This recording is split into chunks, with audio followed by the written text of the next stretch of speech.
¿Por qué la bolsa puede colapsar en marzo? A pesar de algunos intentos por controlar la inflación, la tasa sigue siendo alta y preocupante para analistas y expertos. Los últimos datos económicos muestran que la inflación en enero no ha disminuido lo suficiente y sigue siendo un problema para la economía del país. Este mes de marzo es el momento clave para identificar cómo se puede comportar el mercado en el corto y mediano plazo. Por eso, el pasado viernes conocimos una información económica adicional que podríamos decir que pone la guinda del pastel a 2 semanas de los resultados macro, que no han sido precisamente optimistas. Por un lado, nos dieron a conocer las minutas de la FIT y por otro, el índice de precios del gasto en consumo personal, un indicador que mostró nuevamente que la inflación no está bajo control. Pónganse cómodos, porque hoy en Financial Zone te lo contaremos todo.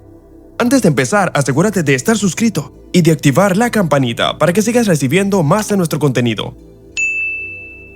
Para ponernos en contexto, este índice de precios del gasto en consumo personal o PCA mide la subida promedio de los precios de todo el consumo personal interno de los Estados Unidos. El dato fue peor de lo esperado, y para muchos analistas, este número fue incluso más desastroso que el del propio IPC que habíamos conocido unos días antes. Ahora bien, más concretamente, el PCA subyacente mensual volvió a escalar hasta el 0.6%, cuando el anterior había sido del 0.2%, y la previsión para este era del 0.4%. Cuando se mide la inflación, se tiene diferentes herramientas o diferentes formas de medición. Por un lado tenemos los IPC, que es lo que más solemos escuchar, pero también tenemos otras medidas como por ejemplo el PCE y el APC, que recopila datos de los consumidores, y esta cifra llegó al 6.4% en enero. Decimos que fue un desastre porque, a pesar de los esfuerzos, la inflación apenas ha caído, ya que venía del 6.5% en diciembre. Por el contrario, el PCE saca la información de los negocios. Ambos indicadores miden la inflación, pero lo hacen con diferentes metodologías, diferentes fórmulas y diferentes ponderaciones. La FIT dice que cuando están analizando la inflación, prefieren tener más en cuenta el PCE, a pesar de que evidentemente también tienen muchísimo en cuenta el APC.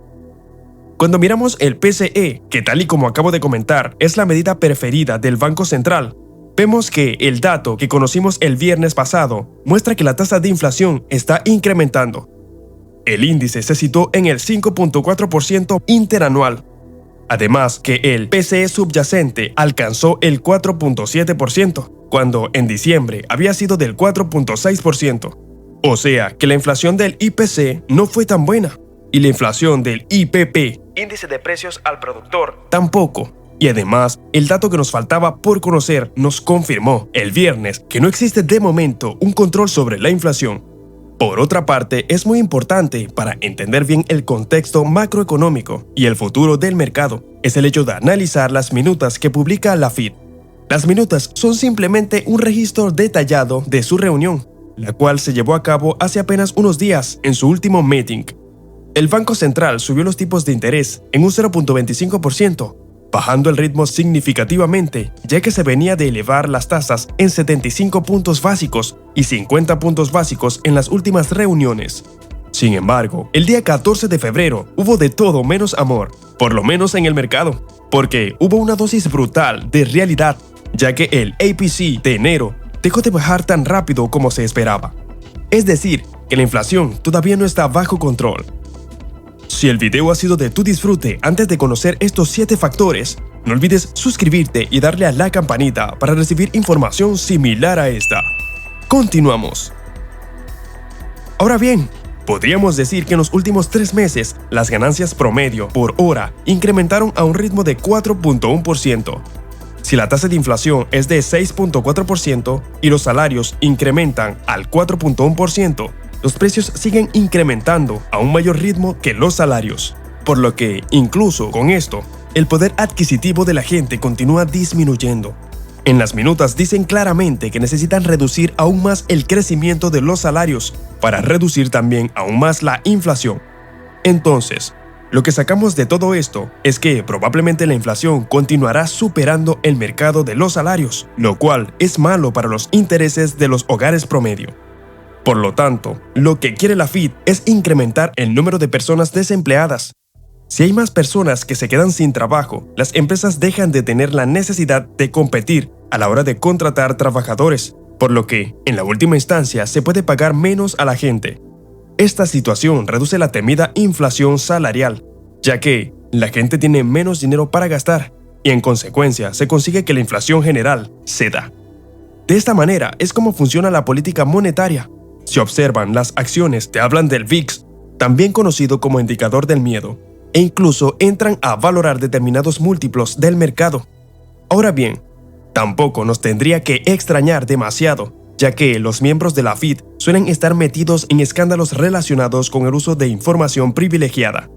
Por otro lado, en relación a la economía, primero dijeron que esperaban un aterrizaje forzoso, y ahora ya hablan de un aterrizaje suave.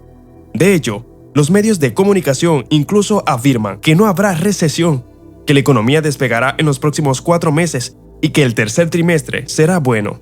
Así pues, si eres uno de los que piensan que esto no sucederá y que el mercado todavía tiene margen de caída, seguramente estás fuera del consenso, ya que los medios saben la verdad, pero hacen lo que mejor se les da, engañar a la gente.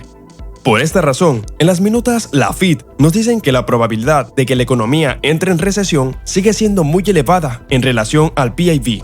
Además, comentan que el crecimiento del PIB real fue impulsado por el gran incremento de los inventarios y también por una contribución notable de las exportaciones.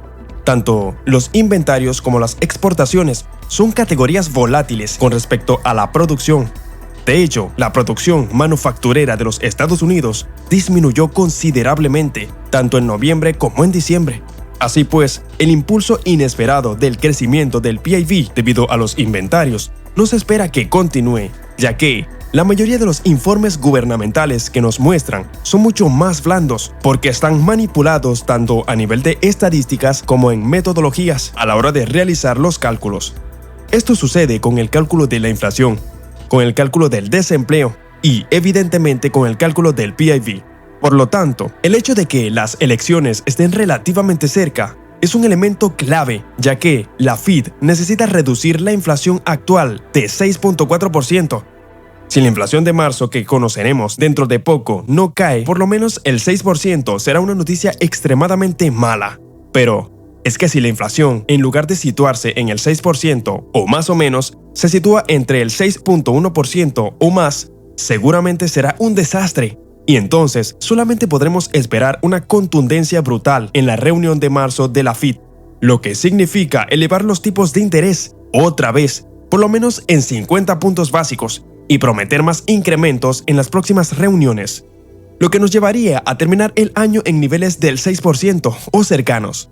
En conclusión, mucho cuidado y mucha atención al dato de inflación de febrero, que se conocerá en el día 14 de marzo. Por eso, el mercado podría comenzar a descontar un escenario mucho más negativo de lo que se pensaba hace apenas unas semanas. Ya sabes, estamos viendo cómo todo empieza a derrumbarse. Déjanos tus respuestas en los comentarios y no te olvides de suscribirte, activar la campanita y darle like al video si te ha gustado. Se despide Financial Zone. Hasta el próximo video.